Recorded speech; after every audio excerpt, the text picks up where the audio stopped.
Hello friends and welcome to another video on Authentic English. In this video I'm going to talk to you about prepositions. Now prepositions are something extremely important. They can be a bit tough for some people to learn, but in this video I'll try to just make them as easy as I can.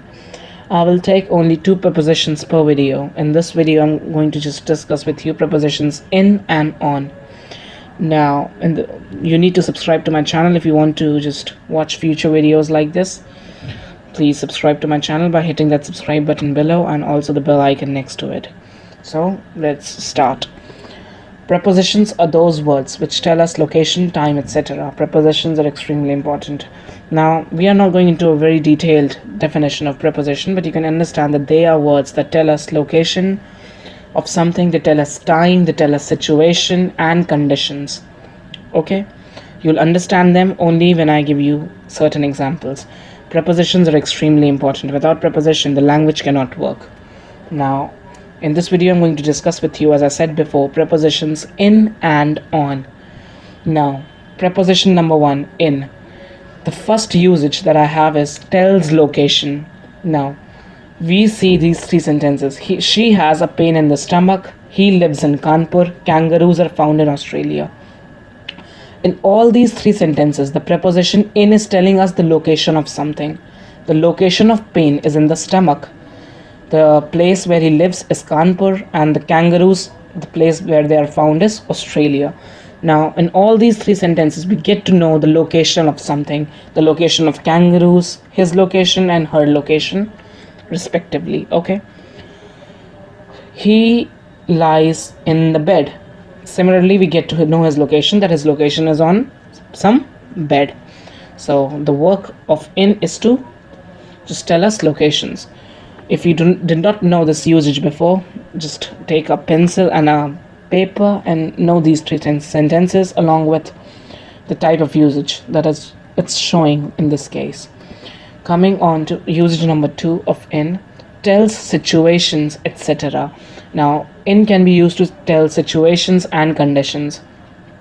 We look at these 3 sentences. She left in a hurry. It was written in a bad handwriting. She was in a bad condition / situation. In all these 3 sentences, the preposition in tells us the way something is done. She left in a hurry. Okay, she left in a hurry. It was written in a bad handwriting. He was in a bad condition / situation. So in all these 3 sentences, we see that in is telling us the type of something, okay, the condition or the situation. Also, in tells us ratios. 1 in 6 people is injured. Okay, in as adverb means inside. Now in can be also used as an adverb, but we are not going into details of adverbs right now. Like when we say come in, it means come inside. It's an adverb of place also, in. Okay, I hope you get what I mean. And now let's come on to preposition number 2, which is on.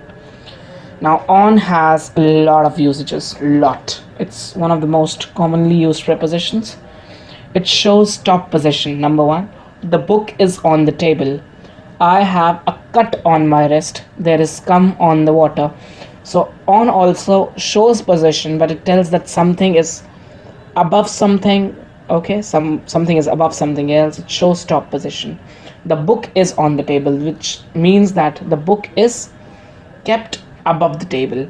And I have a cut on my wrist. Okay, the cut is on the wrist.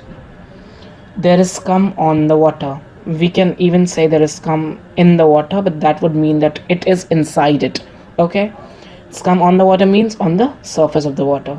So you get that on and in both can tell locations, where on only tells top positions. Okay, also indicates nearby positions.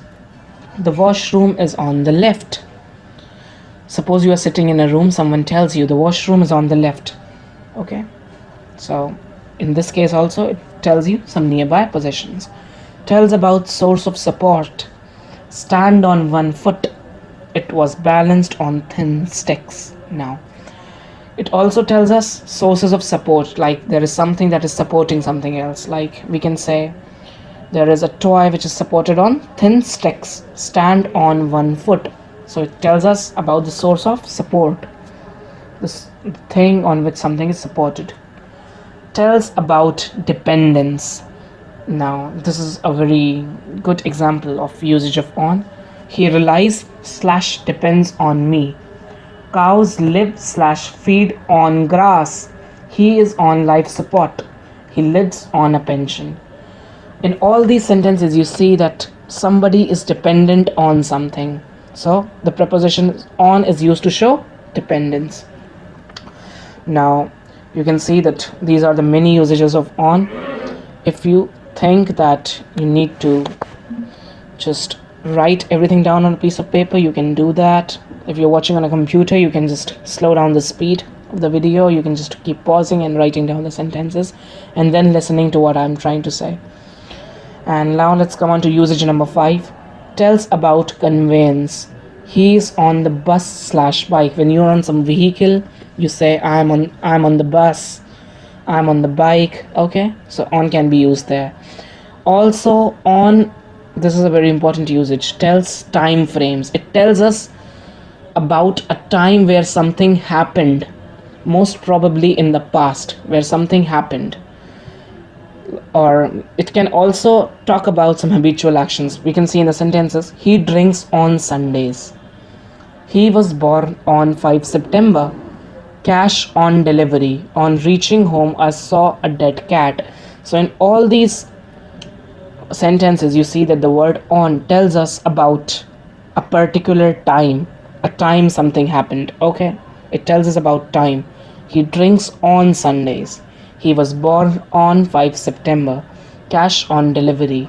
On reaching home, I saw a dead cat. When we are talking about not very specific time, okay, when we say he was born in 1998, okay, that is the time when in is also going to show you the position or the location. But you need to keep in mind, in is used for not very specific time frames, whereas on tells you specific time frames. He drinks on Sundays. It is telling you specifically that he drinks on Sundays. He was born on 5 September. Again, this case is particular here. But when you talk about some non-specific time frames, then you can use the word in. So just try to avoid confusion, and also you can just write down these usages. You are going to master the art of writing the correct prepositions at the correct place only when you, as I said before, just read nicely, okay? So that's kind of extremely important. Don't avoid that at all. And we have some other uses also of the preposition on. He talks on the telephone. It tells you the means or the medium, okay? It is my favorite show on television. I saw a news in the newspaper can be there, but when you're talking about television or something which is digital, this is my favorite video on YouTube.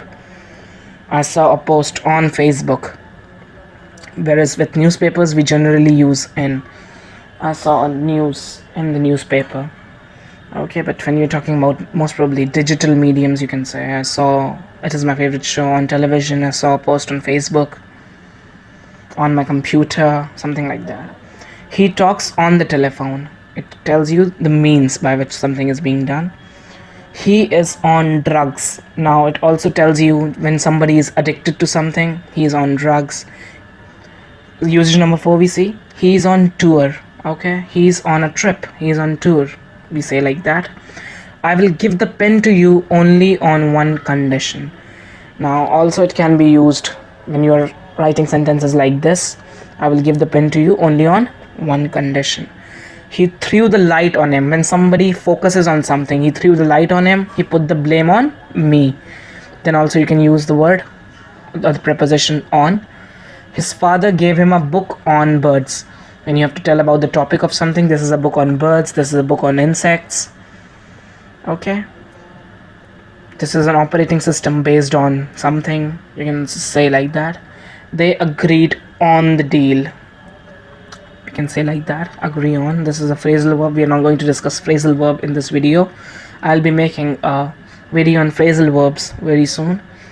I faced loss on loss. He went on and on. Now on can also be used to show repetition of something. I faced loss on loss. And this example, he went on and on.